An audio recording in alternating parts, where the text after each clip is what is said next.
Bismillahirrahmanirrahim. Assalamu alaikum. Thank you very much for your patience. I'm very grateful to Allah subhanahu wa ta'ala for giving us this opportunity to be together and do this work. There's a beautiful prayer in the Quran which I often recite before I do this. Rabbi shrah li sadri wa yassir li amri wahlul 'uqdatam min lisani yafqahu qawli. Let me give you an idea about what this program is all about. All of you, including myself, we came to this country with different backgrounds and different conditions. And Allah subhanahu wa ta'ala has blessed us with knowledge, skills, and ability to settle here and do well here. Same thing is true for people back home. We all started with some level of humility and over a period of time attained some level of success. The problem is that while we all have done well in life, when we look back at the countries where we come from and the ummah we belong to, you will find something very strange. As we are going up like this, our countries are going down, our ummah is going down. So about 2-3 years back, I started asking this question, that what is happening? And why is it that while we are succeeding, our countries and our ummah is not succeeding? When I failed to answer this question, I started asking this question to my friends and people I knew. And over a period of time, I got some extremely different, divergent answers. And I just couldn't make any sense out of it. Apparently, everything was going wrong. But nobody was telling me why it is going wrong. So at the end, I met a friend who gave me a very simple explanation, which I will try and share with you. And this program is all about starting from that explanation and doing something about it. He said that in any community that does well, there are two types of people. One are the gardeners. Gardener is a type of people, if you give him or her a barren piece of land, he or she will start looking at the possibilities and challenges. And over a period of time, he will plant trees, bushes, flowers, grass. And once that gardener is through with that piece of land, it will become a source of joy and fulfillment for the rest of the community. These are the people who contribute, who construct, who build, who help the community become strong. Whether it's a mosque, it's a house, it's a business, or it's a nation or an ummah. Then he said that there's the other type of people who are the parasites or the woodcutters. They actually are waiting for the gardener to fall asleep, to die, somebody who is not aware of the importance of the garden. And those years of labor he would destroy and finish off in a span of weeks, months, or a few years. So my friend said that wherever you see prosperity, and whether it's one person, a family, a mosque, a community, a nation, or an ummah, you will see the gardeners will outnumber the parasites and the woodcutters. And wherever you see a family, a community, a mosque, a nation, or an ummah going down, what you will see is that the woodcutters have outperformed the gardeners. So once we understood this, we said, what can we do? The idea was very simple. We started looking at how Allah subhanahu wa ta'ala has created this world, the universe, and what is the role of a man. And what I understood is that when we are born, we are provided with tremendous resources to succeed. Whether it's our deen or dunya, in both roles, we are not judged by the resources we have. We are judged by the results that we produce. So, what does a gardener do? With minimum resources, he will produce extraordinary results, optimum results. People will wonder, how did this happen? How did this one man do it? And the stories are so abundant in America. You know, people came, there were no mosque, and they said, we have to have a mosque for ourselves and for our children. Miraculously, they acquired a piece of land. Miraculously, they built upon it. Miraculously, the community came together. Miraculously, the schools were built. Miraculously, the community came through. So these miracles, if you go across America, there are hundreds and thousands of stories of such miracles which people will talk about. But then there are these parasites or woodcutters. They join the community because they see, oh, this community is rich. I can benefit from it. And then they start asking for massive resources to do what they want to do. And then once they're through with the community, the results are negative. What had taken years to build is destroyed in a few months, weeks, or years. So we asked ourselves, why does this happen? What is the driving force? And what we found was that the main thing is the intent of that gardener, parasite, or person. The intent of a gardener is always to give. The gardener is willing to survive on very small resources for himself and his family or her family and share the rest with the community. While the parasite will always ask for massive resources for the family and is willing to share just tidbits with the community. So while the resources have been taken from the community, they don't give back anything. They try not to give back anything. While the gardener may have created that whole thing himself or herself, but they're willing to share everything have, but except for a subsistence level for their families. And how do they do it? The parasites, they live on something called need base. They need either wealth or they need to be recognized. Quran acknowledges this as hubbe mal, the love for material things, or hubbe jah, love for respect, that I should have splendor. I should be recognized as somebody very important. The gardener lives his life on the basis of the values which he has or she has learned. These values start with the value for risk. Is it halal or haram? The gardener will focus on halal things, or risk-e-halal, which he builds through his own efforts with the grace of Allah subhanahu wa ta'ala.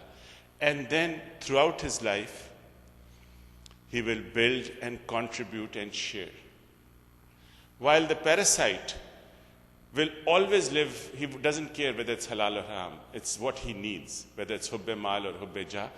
And then how he gets it, if he can't get it fairly, he will start looting and destroying others, things which have been built, institutions that are there, and over a period of time, he will destroy what had been built over the years. So once we understood this, we said, okay, what can I do? I don't have a job, I don't have a pension fund or a provident fund. All I have is my ability to teach. I'm a teacher. So I said, what can I do as a teacher? I talked to my friends again, and they said, well, if we can understand the model of a gardener and share it with the community, then what will happen? That we will understand our role in the society. Are we gardeners or parasites? And if we are parasites, then many of us are parasites because so nobody ever taught us how to become a gardener. And actually, each and every one of us would love to be a gardener, not only for ourselves, but for our families, for our communities, for our nation, and for our ummah. It is something inherent in being a Muslim to be a gardener. So once we understood this, we said that even though some of us are working as parasites, the reason may not be that we want to be parasites, that the reason may be that we never understood our true role as Muslims in the world that we live in. So towards that end, what we did was something very simple. We started looking at what we can do. And then, to be very honest, we found the greatest gardener of all times, none other than Prophet ﷺ. And this was acknowledged in the Quran, when Quran says, and we have not sent you, Muhammad ﷺ, but as a mercy for all the worlds. The gardener of all the worlds, not just this small world that you see. The purpose of this workshop is to emphasize the importance and urgency of building beautiful minds in our school, colleges, universities, societies, houses, homes, mosques, communities, and workplaces. So, how do we start? The first step in building a beautiful mind, which is the mind of a gardener, comes from understanding where do you want to go in life and how do you define success. Most of us, at least I don't know about you, but I have lived a life of a parasite. I'm 55 years old. For the first 50 years, I was living the life of a parasite. What does that mean? It means very simple, that I had defined success in terms of hubbe mal and hubbe jah, how much wealth I needed, how much money I needed, possessions I needed to have, and I should be respected for what I do. And to attain that, where did I want to go? Can you go back? I wanted to actually focus on collecting wealth every single day of my life. Now, when I read the Quran, and repeatedly when I read the translation of the Quran, I found something very simple. I found that Quran is a book which gives you your final exam on the day of the judgment. And then Quran does something very strange. It guides you in how to pass that exam.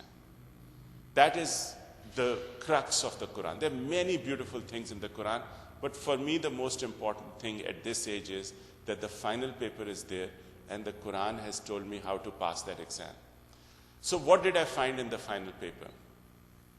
In some of the ayahs of the Quran, Allah subhanahu wa ta'ala says that, when you come to me on the day of the judgment, if you come with what Quran says as something called Qalb Salim, a beautiful and pure heart, and you have done your tawbah and astaghfar, and you are a Muslim, and you tried to do good deeds in life, 4 things. Then Quran says something very beautiful, that Allah subhanahu wa ta'ala promises that I will transform all your sayyat into good deeds, number 1. Then he says, I'll give your accounts in your right hand. And then he says that your nur will be in front of you and on your right side. And then Allah subhanahu wa ta'ala says, I'll give you the greatest reward of the world hereafter, which is Jannah. Once I understood this, I found that my definition of success as a parasite had nothing to do with the definition of success which Allah subhanahu wa ta'ala has ordained not only for me, for each and every Muslim. And I've been doing this for the last 2 years, and when I ask people, how do you define success? Most of us, we have learned to define success as parasites. I don't know how. Maybe the message got diluted. Maybe somebody forgot to give us the true essence of Islam. So once I set these parameters, I ask myself, where do I want to go in life? What do I want to do for the next 10, 15, or maybe one day which Allah subhanahu wa ta'ala has given me? And the answer was very simple for me as a teacher. Now I don't want any money for myself to collect. If I want anything, I want to share it.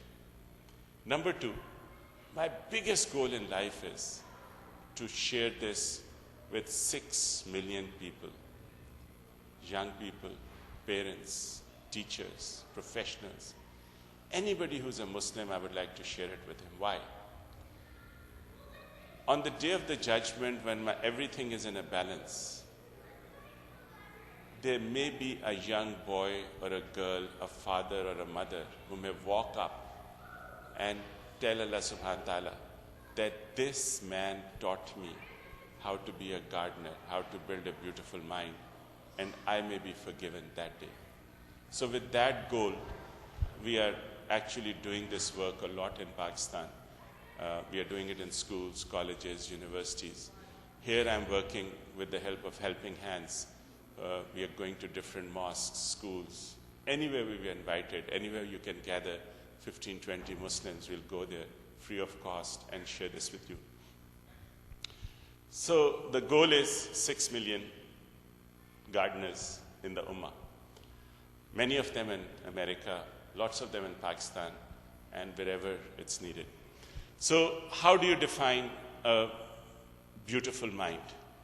A beautiful mind creates value by focusing on possibilities and challenges in a world of limitations and problems. When we look at the life of Prophet ﷺ, if you look at the first 13 years of Islam, in fact, the 23 years of Islam, it started with one man receiving the message and sharing it with others. At that time, when he was just all alone, walking from Ghar-e Hira to his house, his world was full of limitations and problems. What to do with this message, how to spread it, how to share the dawah. But what did he do? He didn't give up. He looked at the possibilities and challenges. The message started with Bibi Khadija accepting it, Hazrat Ali Karamallah Wajh accepting it, Hazrat Abu Bakr Siddiq accepting it. And for the next 13 years, there were barely maybe 100 plus minus people who had accepted the message. 13 years. And 10 years in Medina, alhamdulillah. Can you get yourself a chair? I feel uncomfortable. Okay. So for the next 10 years in Medina, it spread like wildfire. And alhamdulillah, if you look at the process, throughout, whether it was Badr, whether it was the war of the trench, or whether it was talking to the Romans and the Iranians, Prophet ﷺ was always looking at the, thank you, Jazakallah khair, challenges and possibilities. Next, please. A beautiful mind increases the size of the pie. Most people, like when I was a parasite, I always wanted the maximum size of the pie for myself. That is the surest sign of a parasite, that if there's a pie, the parasite will say, I want the biggest share. But a gardener would say, wait a minute.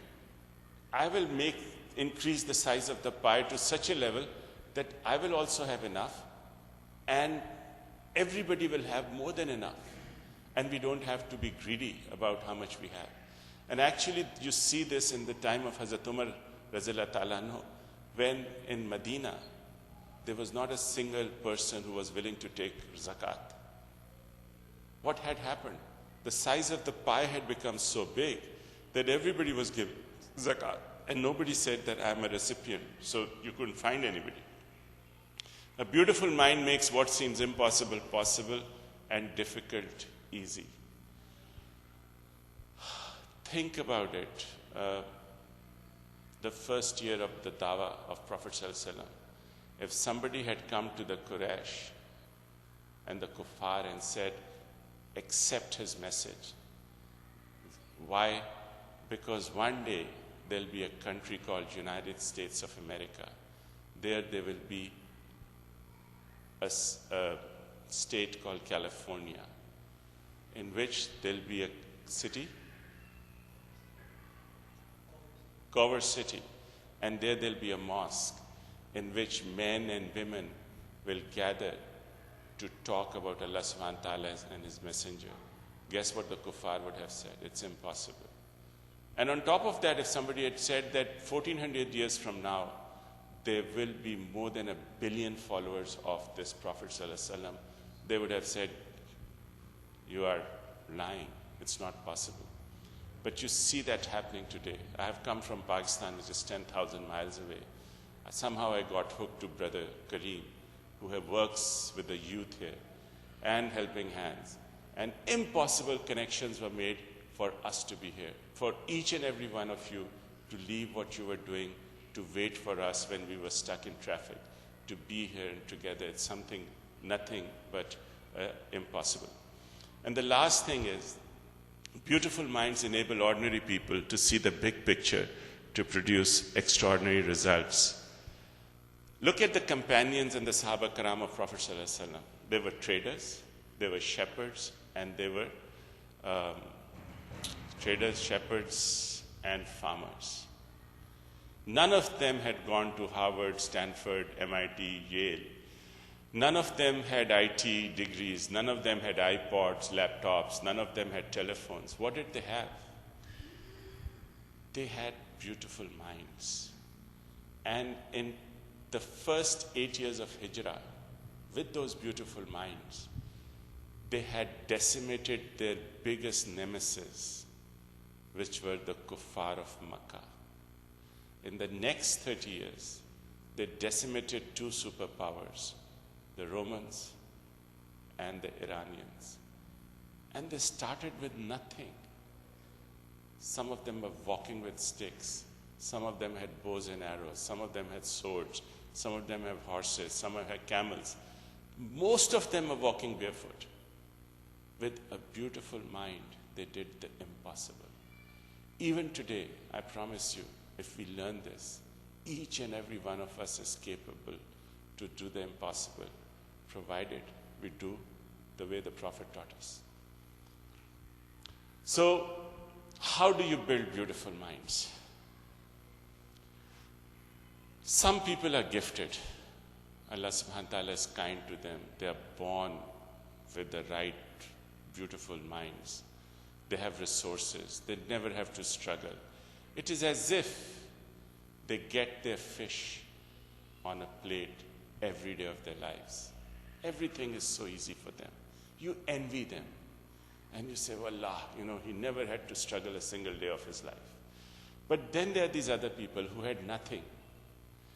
But they built their beautiful minds by design to achieve what they wanted to achieve. These are extraordinary people. They learn how to fish and feed themselves and their families. And after a while, people say, Wallah, I used to know he had nothing. He was poor like me. But look today where he has gone. Allah subhanahu wa ta'ala has been kind to him. And now he's so wise, he's so wonderful. But he used to play with me. But the third category, the greatest people in the world, were the ones who not only built their beautiful minds, but shared it with others and taught others how to build beautiful minds. These were the Anbiya Karam, the Sahaba Karam of the companions of the prophets, the Salihin, the teachers. Amongst them, the greatest was none other than Prophet ﷺ. Now, once you understand this, then you say, okay, the big question is, in today's world, when we are faced by the greatest empire of the world, America, living in a melting pot environment, and a minority of people are trying to preserve their identity as Muslims. Can we do anything? Can we build beautiful minds? And even in Pakistan, where the environment is changing, can we build beautiful minds? Or in Egypt, or each of the countries where you're coming from? And if so, then how? That is the question. We not only want to survive, we want to succeed in this environment as Muslims. We don't want to succeed at the cost of Iman. Remember, that is not the question. The question is, we want to succeed, but we want to succeed with our deen and Iman intact, and we want to make sure at the end of the day, when we face our makers, Allah subhanahu wa ta'ala is pleased by what we have done. That is the challenge. So if yes, then how can we do that? Next. Our strategy is very simple. If you look at your life and my life and every human being in this earth, Allah subhanahu wa ta'ala has given us tremendous hardware to succeed. For example, my body, my house, my car, my degree, my education, my family, the earth, the resources, the sun, the stars, the moon. The whole universe is my resources to succeed. Now, this is the hardware which we have been given. Here Allah subhanahu wa ta'ala He plays a game of chance. Somebody is blessed with tremendous hardware, like beautiful body, beautiful house, beautiful spouse, beautiful family, beautiful cash flows, beautiful business, everything is beautiful. And somebody is born with nothing. Like the Quraysh were born with everything. Prophet ﷺ was born with nothing. He didn't even have his father wasn't even alive. And the property that father left behind had melted in the hot suns of Arabia. So that is how Prophet ﷺ grew up. So now, most people in our world think that if you have everything, you can succeed. But the sunnah of the Prophet ﷺ is that you have to succeed even when you have nothing. That is the beauty of Prophet ﷺ's life. If he had been born the son of Abu Jahl, astaghfirullah, and he had succeeded, we would have said he had so much wealth, he would have succeeded. Or if he was the son of the Pharaoh or the Qarun or Haman, we would say, well, he had all the wealth, so he succeeded. But he was born the son of Abdullah, who passed away before his birth and left nothing behind except few goats and camels and sheep. And they all disappeared. So the question is, what is the role of the software? The role of the software is to use the resources and create them. If your software has a virus, or if you don't have good software, then all the resources you have will be decimated. But if you have a beautiful mind, a beautiful software, then you can create all the resources that are required to succeed in this life and hereafter. So once we understood this, we asked ourselves a very simple question, that what is more important? And when I asked people in my country, in Pakistan and in America, everybody emphasized that we don't have the resources to succeed. And I keep on telling them, Prophet ﷺ was worse off than any one of us throughout his life. And then I shared with them that actually what Allah subhanahu wa ta'ala, the real gift of Allah subhanahu wa ta'ala is not the hardware. It is the software. It's the ability to think and create and build and share and leave behind for others, our community, things which will help them for generations to come, which we call Sadqa Jariyah. Once we understood this, our strategy was very clear. We said that our goal is to facilitate the building of beautiful minds in Muslim communities. Wherever we go, whether it's in America, Pakistan, or rest of the Muslim world, we are just going to do one thing. We cannot give you dollars. We cannot give you plots, houses, Ferraris. We can just give you beautiful minds to enable you to succeed in this life and hereafter. This is the hardware, the brain. The hardware is by default. The bodies are by default. What you have, what you inherit is by default. Nobody can change that, what Allah has ordained. I'm 55. I have a tired brain. Sometimes I want a fresh brain of a 21-year-old. I can't change it. All the surgeons tell me, sorry, you have to live with this and die with this. Other few things about this brain is that when I graduated from the school, I thought I was very smart. And I worked, I thought I was smart. Then I got married. And within a few days, I realized that I'm not so smart. My wife is smarter than I am. With that wisdom, I spent the next 22 years. Till date, I think she's smarter than I am. So whenever there's something to do, I say, okay, you decide. Just let me know. I have a nice, strong body. I'll do the work. You use the head. And we have a very happy family life. Very successful. I only fight to remind myself that I'm the man. Otherwise, I know she is supreme in my world. The second thing which was very nice was that when my sons grew up, they were 14 and 15. One day I heard the most beautiful words in my life when they were talking to their mother and said, Mama, you are too slow. You do not understand what I'm trying to do to get admission in my college. And that day I realized how Allah subhanahu wa ta'ala propagates the next generation. He wants them to be better than us. And now actually, both of us, we seek guidance from our children what to do in major decisions of the family. We don't ask them what we are going to cook today in Lahore, Pakistan, but we do ask them, how we should decide our marriage, because they're wiser than us, they're smarter than us. They know this world which is shaping up far better than I do. So the hardware part, I am here, my wife is here, and my children are here. That's how this family works. And this is God-given. I can't change that. But when it comes to the mind is the software of the brain. Most people the mind develops by default. The development of the mind depends upon 10% upon our genetics. This is what we inherit from our parents, our grandparents.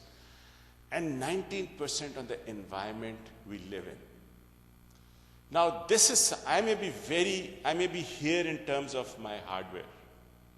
But when it comes to developing software, I think that while my wife and my children get frustrated, I don't.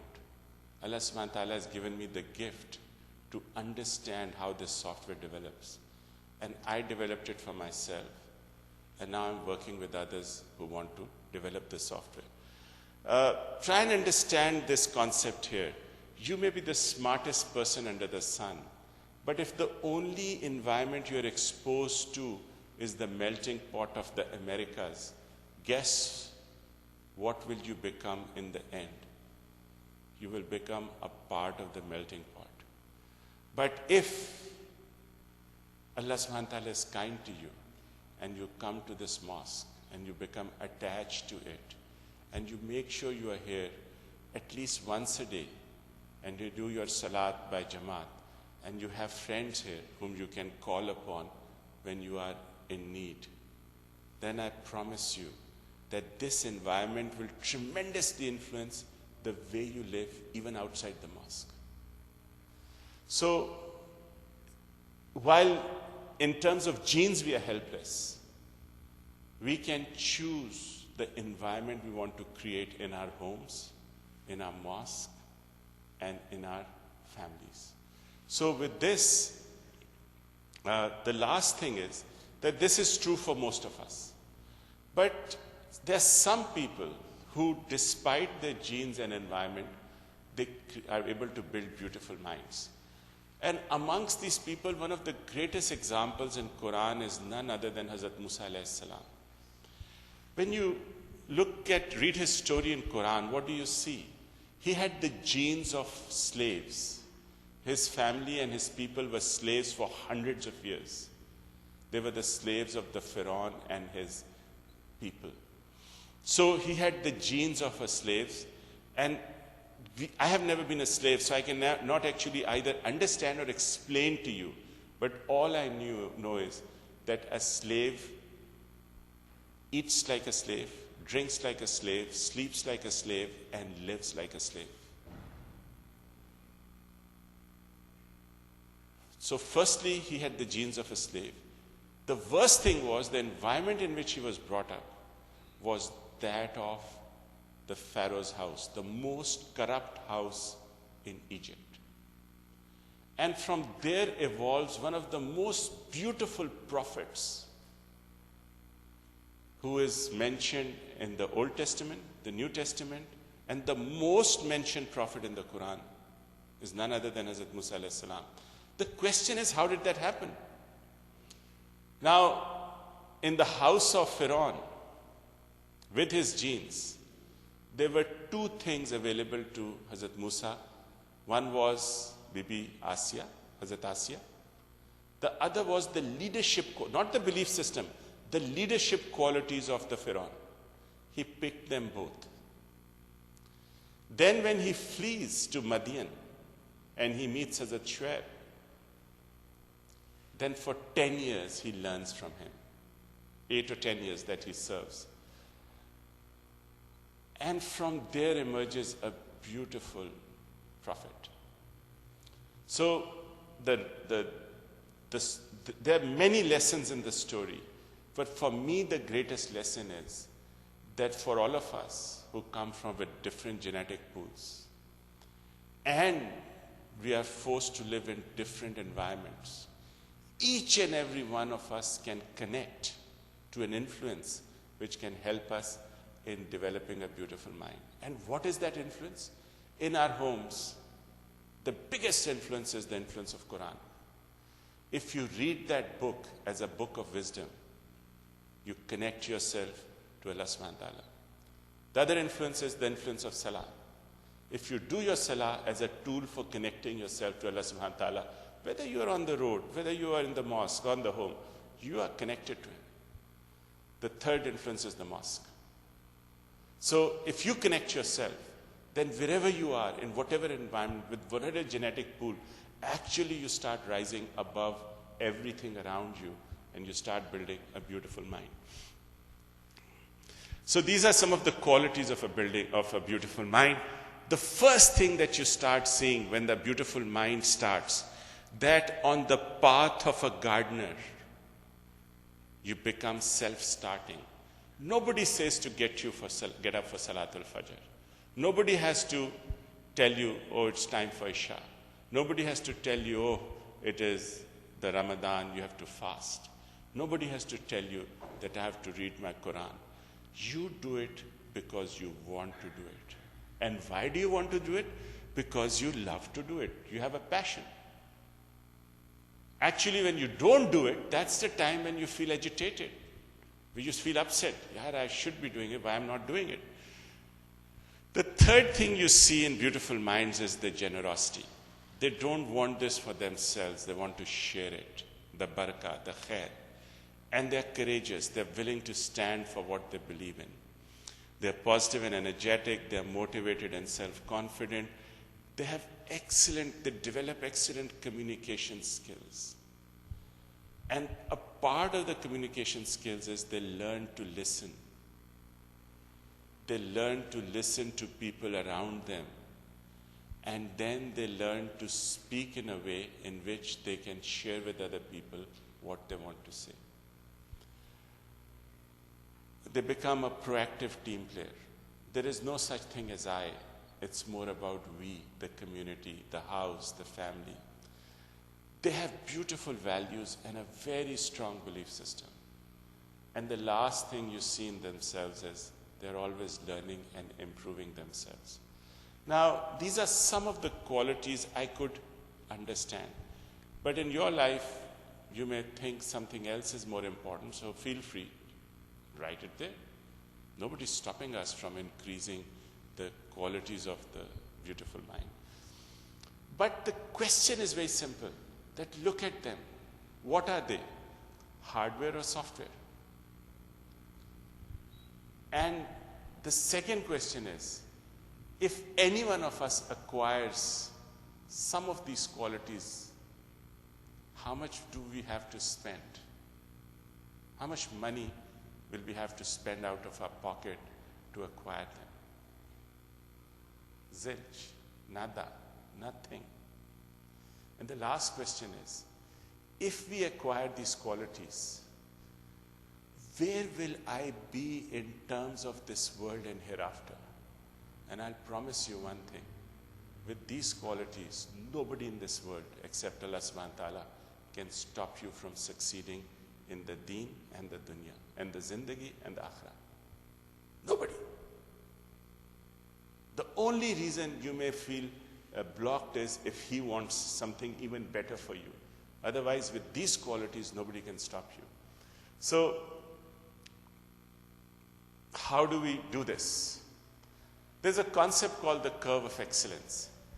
I was always fascinated by people and how they change over life. If you look at the life of an ordinary person, then over a period of time, we are judged by our performance. How do we perform in this life? So for most of us, the initial 4, 5, 10, 15, 20 years, as long as we are learning and studying and going to school, the performance keeps on increasing. Once we graduate, it plateaus. And then depending on chance, some of us succeed, some of us stay mediocre. But for the vast majority of the Muslims, what happens? Over a period of time, what they receive is more than what they give to others. So the hand is always like this. Whether it's with the boss, with the company they work, they're always asking for a raise, a promotion, entitlement or something. Second thing which you see is that they stop learning. The third thing that you see is they stop improving. The fourth thing that you see is that when they stop learning and improving, they are defined by the environment they live in. So gradually these Muslims will become more and more Americanized, more and more Anglicized, more and more they'll become the part of the melting pot.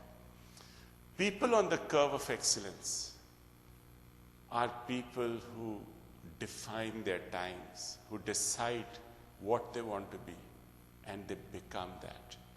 Their hand is always like this. They're givers, not takers. And lastly, they keep learning and improving. And because of that, nobody can touch them except Allah subhanahu wa ta'ala. So how does this happen? The first step is you develop a vision for yourself, which is different from mediocrity. And if you look at the life of Prophet ﷺ, this is exactly what he did. May Allah bless him. Look at the vision of the Quraysh when he came into this, when he declared his dawah. The vision was very simple, that there is one Allah, but there's 360 gods, idols. The second part was that the most important thing in this world is hubbe jah and hubbe mal. You need to have lots of money and a lot of show that you have money. And the third thing was that whatever you can do in this world, do it, because there's no life hereafter. There's no Jannah, no dozakh, no nothing. And Prophet ﷺ came with his dawah. The first thing he said was, Ashhadu an la ilaha illallah wahdahu la sharika lahu wa ashhadu anna Muhammadan Rasulullah. So this was declaring a different vision. And then he said, the second part of the vision was that this world, whatever you have in hubbe jah and hubbe mal, is mata'i kalil, which is heech, very small, something which is nothing compared to what you will get on the day of the judgment. And the third thing he said was, on the basis of what you do in your life, you will be judged and you will be given dozakh or Jannah depending upon what you do. So this was a very simple vision, totally different from what the Quraysh were practicing. Now when I look at the Muslims today, what is our biggest problem? May Allah forgive us. My vision as a parasite resembled the Quraysh more, the kuffar more, than the vision of Prophet ﷺ. And the biggest thing I had to change in my mind was nothing but the vision which Quran said is the true vision of a Muslim. And once I understood this, then it was very clear to me that this dunya is tabe to the deen. The deen is supreme. And then the world is at your feet. You have to do in this world nothing but what Allah subhanahu wa ta'ala and His Prophet like you to do. And once this was understood, then every day we look at small goals to achieve this vision. So this vision is the starting point of excellence. The second thing is that once the vision is there, you start, the focus in Mecca was to build beautiful minds. The focus in Medina was to build beautiful minds. Remember, the Prophet ﷺ had nothing to give. If he had been doling out money like Pharaoh and Haman and Karun, people would have said, well, if somebody gives me the money, I'll also do good thing. But what was he giving his Sahaba Kiram? He was teaching them how to build beautiful. The total focus was on building beautiful minds. The third thing was that he started teaching them. This was empowered learning. Learning the Quran, learning the Sunnah of Prophet ﷺ. And the fourth thing was, don't stop at the learning. The learning should reflect in improvement of character and persona and the actions that we do in this life. What does that mean? When I learned in the Quran that you should not lie, and once Nasser Aziz learns this, what should happen? Nasser Aziz should stop lying, stop cheating, stop hurting brother Muslims, stop stabbing them behind their backs. This is the lesson which I learned. It's the hardest lesson. That learning, I knew as a child that I shouldn't lie. I stopped lying when I was 50. Just imagine, for 50 years, I was not a big liar, but I was an expert in white lies because I had to survive my wife. So every time I had a problem with her, I would make a small white lie. Where were you? Oh, I was just on the road while I was with my friends. And maybe on the road, but with my friends. But I would never, speak the truth. So this improvement in character was the essence. Now, the curve of mediocrity is the biggest graveyard of people who are gifted, God-gifted, talented. But what is the problem? They have no vision. Their vision is the same vision of the Quraysh. The vision is the same vision of the Kuffar of Mecca. Secondly, their focus is on empire building. How rich? How quickly can I become the richest person, the most famous person? If not in the world, then in America. If not in America, in the city. If not in the city, the mosque. If not in the mosque, then in my friends. So it's on empire building. The bigger car, the bigger house. And the third thing is disinterest in learning. I'm not interested in learning the Quran. I'm not interested in learning the Sunnah. But I'm just interested in learning and building my empire. The fourth thing is continuous deterioration in my character. And because of that in my family, because of that in my community, because of that in my mosque, because of that in my nation, because of that in my ummah. So each and every one of us has become a virus which is destroying the community if we are on the curve of mediocrity. And for every one of us who is on the curve of excellence, he or she becomes the center point of Renaissance of Islam. But what is the problem? Most of us are on the curve of mediocrity. The best of us are in the curve of mediocrity. The richest of us are on the curve of mediocrity. Very few people are on the curve of excellence.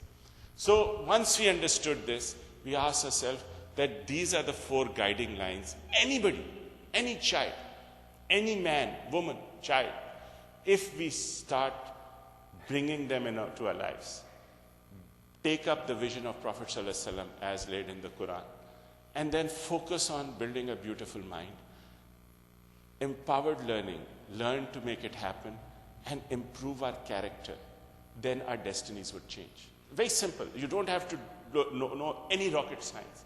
Just these 4 steps, and I promise you, except Allah subhanahu wa ta'ala, nobody can stop you in this world. And I'll say this a lot of times throughout.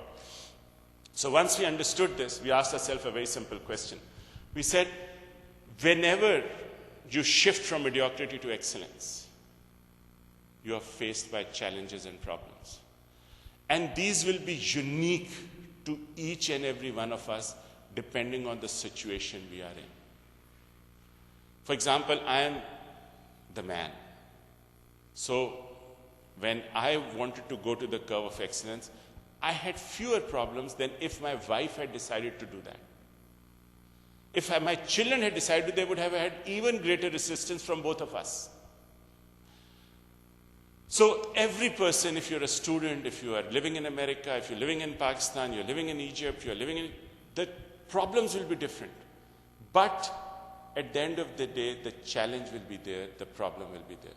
How do you manage them? The first thing is to write down what are the challenges that we face. And then the second thing is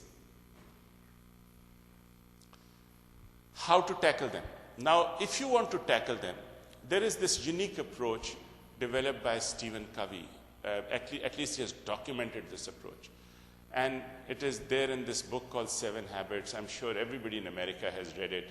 Now there is 7 Habits for babies, and the 7 Habits for babas, and the 7 Habits for teenagers. This book has been around for a good 20, 25 years. And this page is actually taken from his book. And he says that whenever you face a challenge or a problem, there are certain things under your control. And these are what he calls the sphere of influence, things I can influence.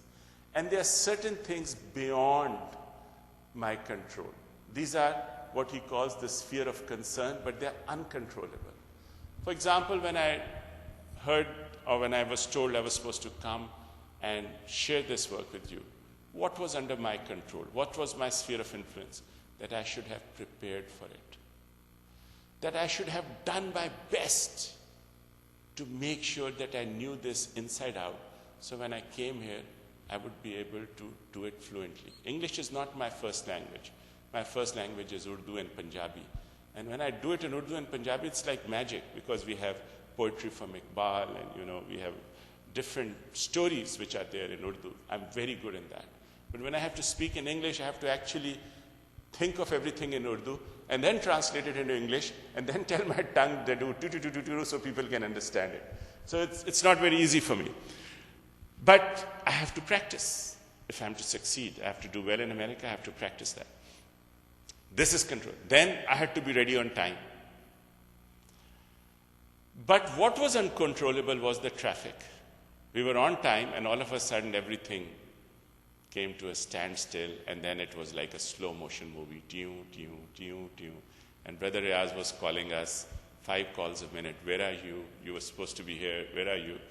And Brother Kareem was responding to him. And then he did some James Bond type driving, 007, taking turns on the yellow, on the dot, on the quarter. And we were able to reach here I think 3 minutes after. I think it was 1:48, 1:50, something like that.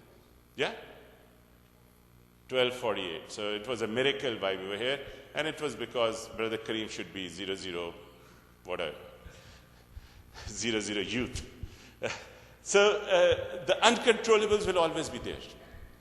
But this is the key, that if you want to succeed, you focus on the controllable part of it. Now, in any equation, what is the most controllable part? It is you. For example, in my work, the only person I can control is Nasser Azis. I have requested my wife 100 times to come and attend my lectures. And I said, no, I don't want to teach you. I want, because your mind is better, you teach me how to improve this. And she refuses to come. I've asked my children, they refuse to come. But at the end of the day, I am the only one who has to work, prepare, produce, and deliver. So I am controllable. But I also cannot control you. For example, you guys decided to stay. But each and every one of you could have said that, sorry, Nasser is late, I'm not going to wait, and you could have left. I cannot control how you perceive this, whether you like it or you don't like it. I cannot control that at the end of the day you may say, what a big waste of time, or I'm glad we waited for you. This is something beyond my control. And this will be throughout my life and your life. But the key is, should I stop working hard even if people don't like my work? That is the key. If I believe in it, if I believe I'm doing something which Allah subhanahu wa ta'ala wants me to do, and the Prophet sallallahu alaihi wasallam will be pleased that I'm doing it, then I do it regardless of whether my wife, my children, my friends want this or not. So don't let what you cannot do interfere with what you can do. Now here is the formula which I use. Look at, I'm sorry, I'm restrained by this technology. The formula at the bottom, I plus U is equal to the value of results. Thank you. The arrows there. So I is Nasser Aziz, U is all of you. Now, if you feel you are getting value from this, then we will stay together, we'll care for each other, we'll learn from each other and create that value. But if you think that the value is negative, or I think the value is negative, if you think the value is negative, you will walk out. Or if I think the value is negative, I'll walk out. This happens in marriages. There's always an I in a marriage and the spouse in the marriage. Now, if I plus the spouse is equal to V, which is high, they will both be in love with each other, talk to each other, care for each other. But if the value is negative, they will start fighting with each other, they get upset to each other. Now, when I was a parasite, I remember I was always asking my wife, you don't do this, you don't do this, you don't do this. And in return, what would she tell me? Because she was smarter, she could actually tell me twice as many things which I didn't do. And my sons also used to take her side. And eventually I said, what am I doing? And when I became a gardener, I found that At the age of 50, I couldn't change. And I couldn't change her. The only thing I could do was stop behaving like a parasite and start behaving like a gardener. And what does the gardener do? He doesn't say that, you stupid tree. For every tree, there's a use. And he says, this beautiful tree, this is the usefulness of this tree. And I started looking at the usefulness of my wife in my life. And I found that she takes excellent care of my children. My children started praying at the age of 12. I started praying at the age of 25. And what was the biggest influence in my children's life? My wife. Then I saw that my children studying in America were fasting on the day of the Hajj, because she calls them and said, you better fast. And they would say, well, we are fasting. The full load, everything. 30 days of Ramadan they fast, each and every one of them. And mashallah, they do this not because anybody is forcing them, but they do it because they want to do it. And that was my wife's influence. And I said, she has done wonders for this family. So one day, I started talking to her about what she started doing for our family. First, she didn't believe me. She thought I had, like a parasite, I had an anger. And then, when I repeated that, she said, what has happened to you? Should I take you to a neurologist? I said, no, I am trying to become a gardener. And then when we started talking, we found that both of us were gardeners at heart. And now most of our conversation is about being a gardener. Anybody in the family who has a need, either she or I, we say we have to do something. Anybody who has a need in our circle of concern or circle of influence, we are both helping each other to help them. And we have seen that over a period of time, if you have a wonderful spouse like my wife, whom I never understood as a parasite, she was actually a gardener the first day I married her. And she stayed a gardener. And as a parasite, I couldn't understand her. And once I understood what she has done for my family, for me, for all of us around us, there was tremendous respect for her. So the tongue of the gardener is not that criticize it. It praises the strong points of the trees, of the plants, of the flowers in his life. We always never almost get what we want. But Allah subhanahu wa ta'ala, what He gives us, He wants us to have an attitude of gratitude for what He has given us, the benefits that we derive from it. So each and every one of us can change the value of the equation by changing ourselves. And I promise you, I have done it in the last 5 years. I don't know, I've never dared to ask my wife whether I'm a better man, because she may disagree with me even now. But I think I'm becoming better. I think I'm learning how to be a gardener husband, a gardener father, a gardener professional. So the key is very simple. You focus on the controllables. The uncontrollables I cannot do anything about. So what do? The sunnah of the Prophet is to do 2 rakah. Everything is that's uncontrollable. I do 2 rakah and try and make it controllable. And if you look at the life of Prophet ﷺ, like I mentioned earlier, it started with one man in Ghar Hira. And from there, in the next 23 years, the whole of Arabia, which was uncontrollable on that first day, became controllable for him. And over the next 30 years, from Rome to Iran, the whole known civilized world became controllable. So this is again a sunnah of the Prophet ﷺ. Now, once you move from mediocrity to excellence, what starts happening? Something incredibly beautiful starts happening with people. They start converting their potential into achievements. How does that happen, please? All of us, when we are born, we are given potential to succeed in life. This is given. But again, Allah subhanahu wa ta'ala, after giving that potential, He judges us on the achievements or actions that we actually do in our lifetime. This conversion is one of the greatest factors in development of human beings, families, communities, nations, and ummas. And Prophet ﷺ actually taught this to his companions through teaching, education, and training. So how did he do this 1400 years ago, which we Muslims cannot pull off in this world which we have, which is full of education and technology? His rules were very simple, and let me share them with you. The first rule was acquire as much knowledge as you want. Yeah, knowledge is supreme. And he said every man, woman, and child should strive his or her utmost to acquire knowledge. Why? Very simple. Knowledge is power. Amongst us, who are the most successful people? Who have more knowledge. The second thing was the attitude is very powerful. And what he taught us was that when you are helpless, when you are at the lower points in your life, then the two things which will help you survive is sabr and shukr. And he showed this for 13 years of his Meccan life. 13 years, not 1 year, not 2 years, 13 consistent years. Everything was going against him.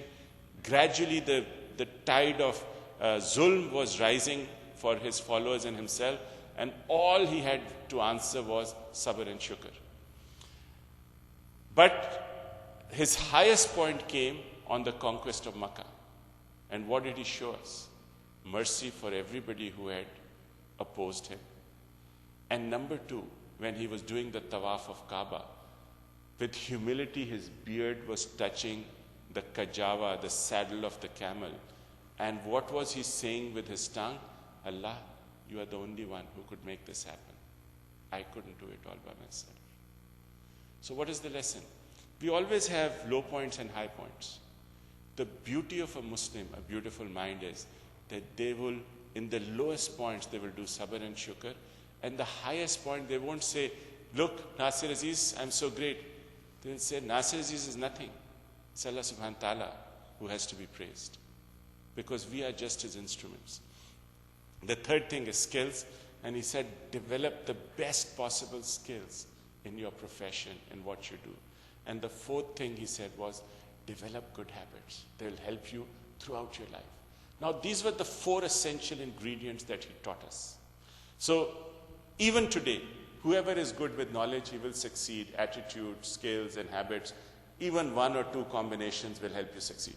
But amongst us, the extraordinary Muslims have three additional things.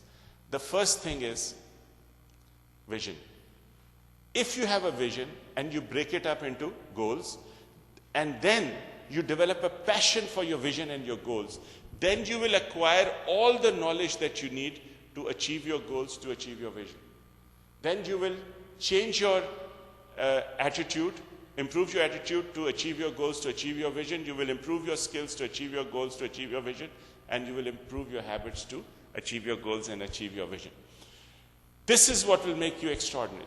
But the most beautiful minds, people whom Allah subhanahu wa ta'ala loves in this world and hereafter, they have two extraordinary things. The first thing is self-belief. This self-belief comes when you attach yourself to Allah subhanahu wa ta'ala. And in Quran, Allah says, hold to my rope with taqwa, khashyatullah, hubbullah. These things are very important for the most beautiful minds. Why? Because they come to realize the best of us, at our best, are always at his mercy. It is only his guidance that we are here in the mosque. We could have been in pubs, we could have been out in the melting pot doing thousand other things. If we are sitting here, it is nothing but his kindness, generosity, and mercy. So once you connect with Allah subhanahu wa ta'ala on a daily basis, then it is as if whatever you do, you are doing it as his instrument. And the last thing is learning. This learning gives you humility. That even when I know everything to know about what I do, it is a drop in the ocean. Now, once I understood this, I asked myself, what is the driving force in this picture? And after going through all this, I found that learning is the driving force. And how did I understand that? From the first verse of Islam, Ikra bi ismi rabbik. I often wondered why it was not Allahumma. Why was it not Ya Rasulullah Sallam? Why was it not Hakukullah, Hakukul Ibad? Why was it not Hajj, Zakat, Namaz, Roza? Why was it Ikra Bismi Rabbik? For very simple reason. Allah subhanahu wa ta'ala says that only through learning can you recognize me. He is hidden. And if you want to see him, to learn him, to love him, you have to learn. The second thing, if you want to develop a vision, you have to learn. If you want to set your goals as a Muslim, you have to learn.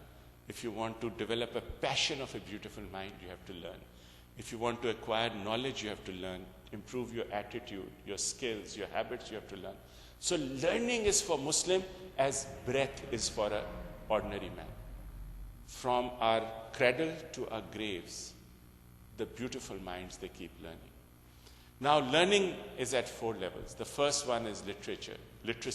Literacy means reading the Quran in Arabic. I read that for 50 years, always thinking that, I'm a good Muslim. But, actually, how I understood what it requires to be a good Muslim, when I acquired knowledge, when I started understanding it, reading it in English and Urdu, what does God want from me? What does Allah subhanahu wa ta'ala want me to do? That was knowledge. What is the right path? What is the wrong path?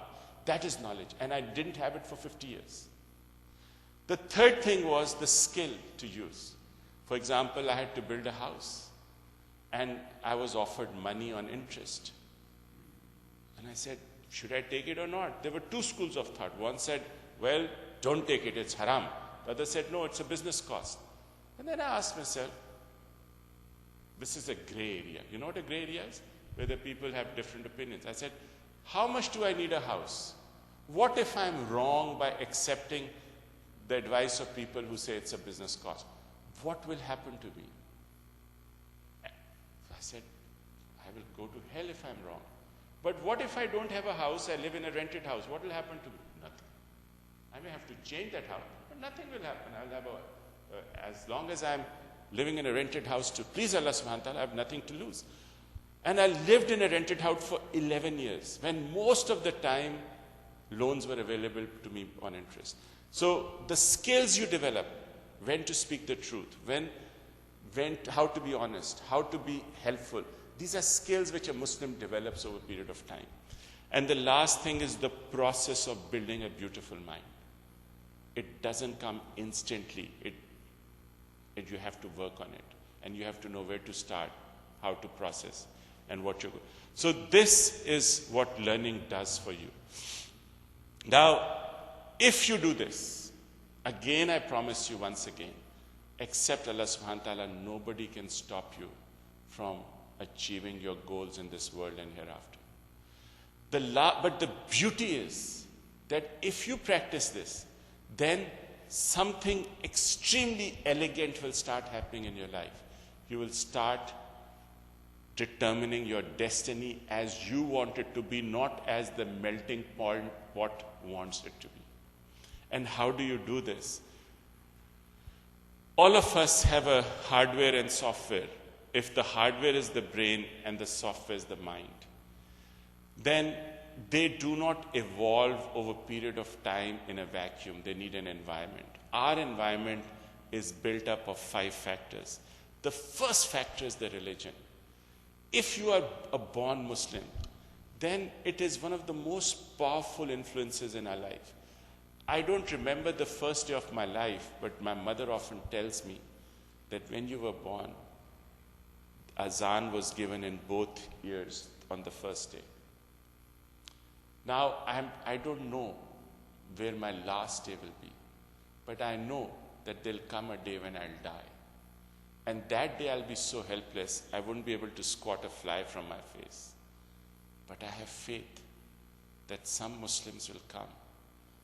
They will bathe my body, shroud me in a coffin, and bury me as a Muslim should be buried.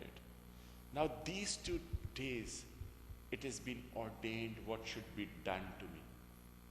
In between, Allah subhanahu wa ta'ala says, I have allowed you to do what you want to do.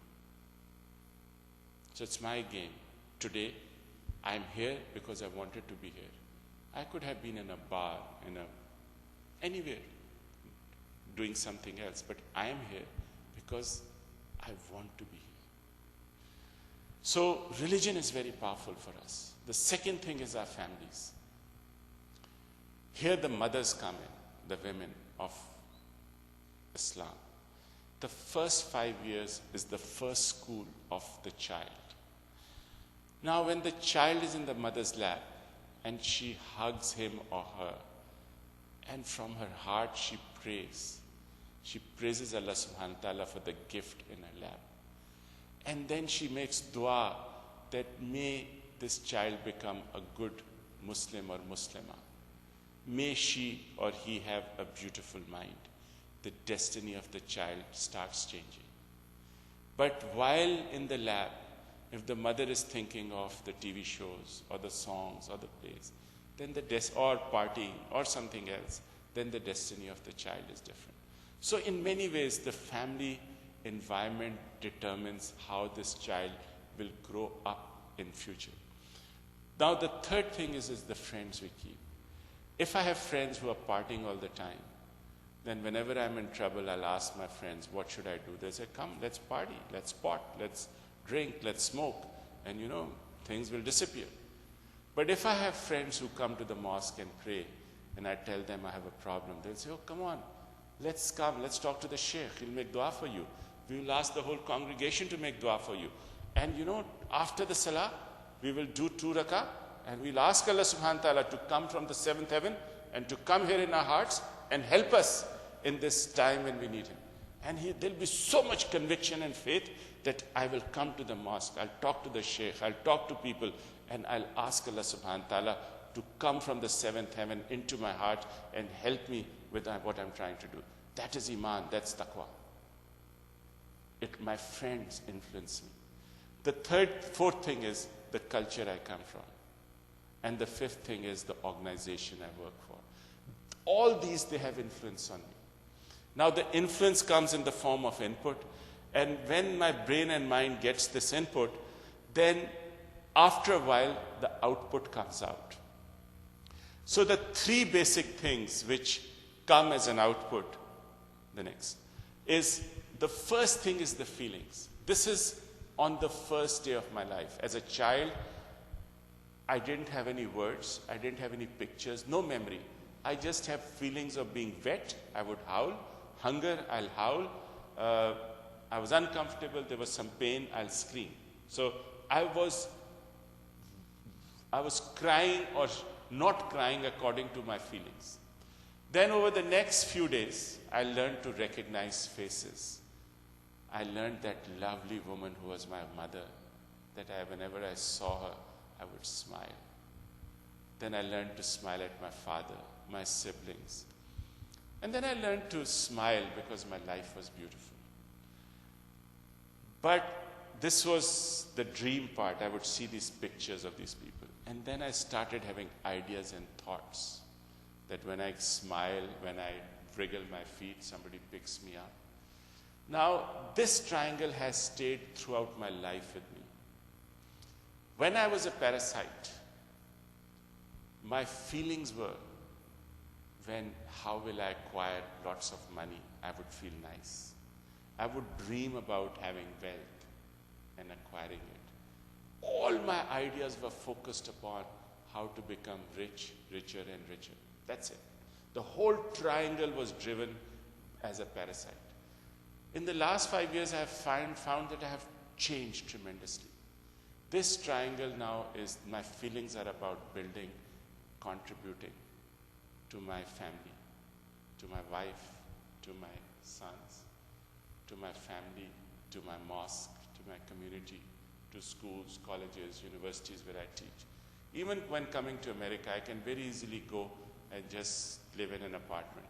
But with Brother Kareem, we travel 50 miles, 100 miles. I think we have to go to Fresno, which is what, 150 miles? Yeah. We are doing that. Why?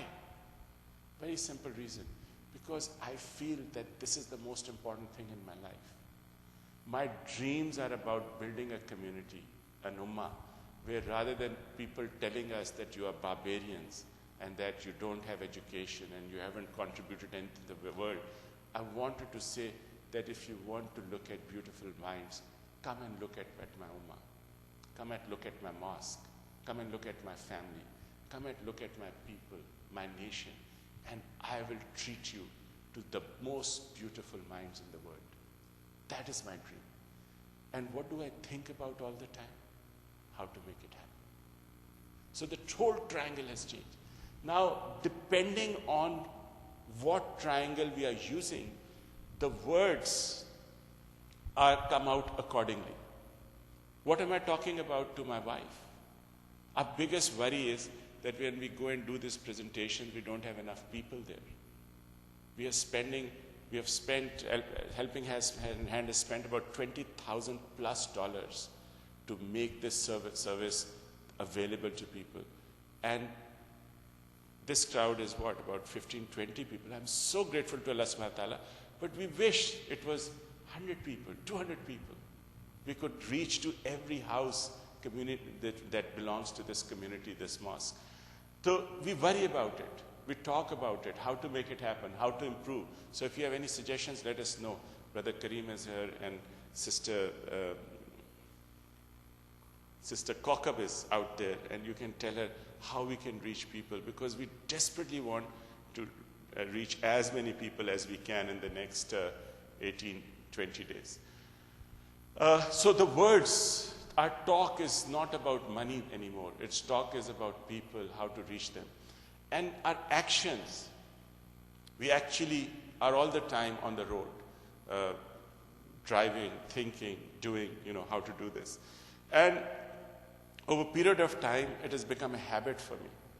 Right now, I've stopped doing most of my work from which I used to do previously as a parasite, and most of my habits are how to think and work like a Gardner.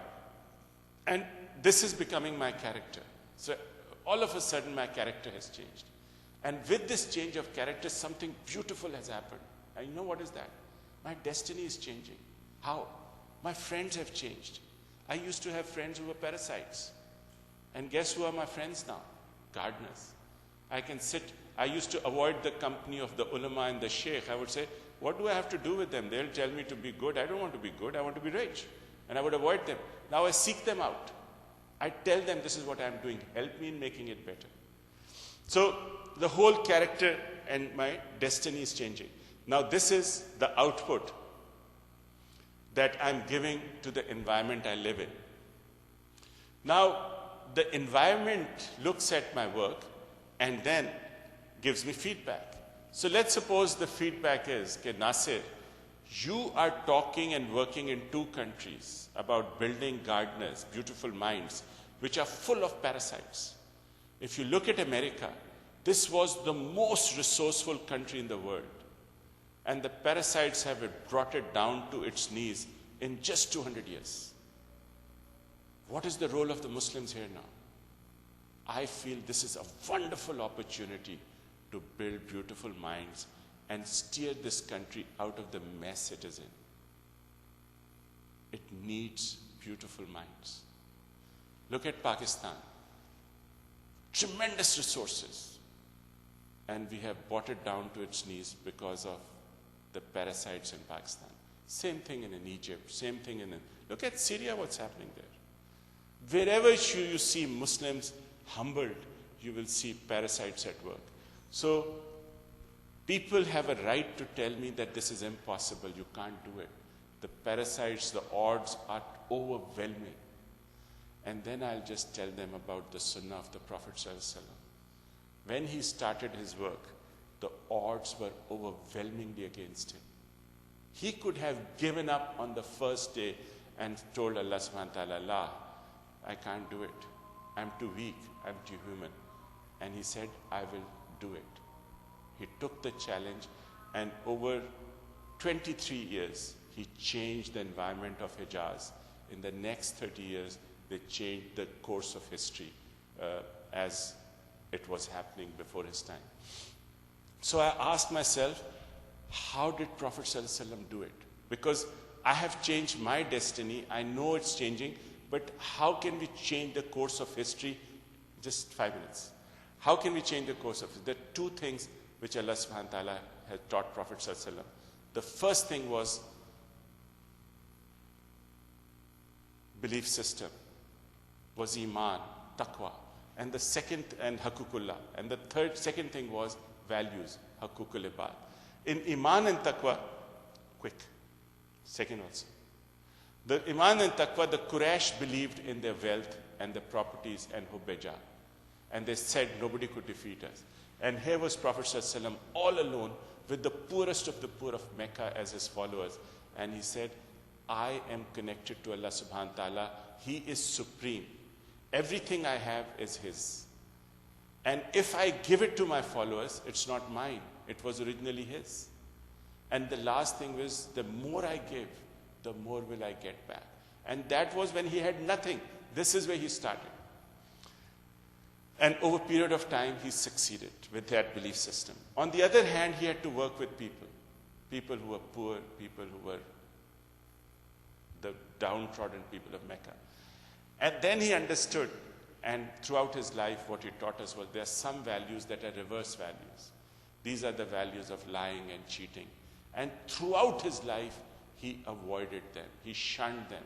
And he taught us forward values, which is honesty, integrity, and being and caring for his people. But one of the things which he faced in Medina, and the whole Ummah is facing till today, is we all know what the forward values are. But what do? We have some values which we are forward stated values. For example, as a parasite, I would say I am. Okay, why don't you do the azan and then we will finish this? How do you want to do it? Please. Can we stop for 2 minutes and hear the azan? Is that all right? Okay, jazakallah.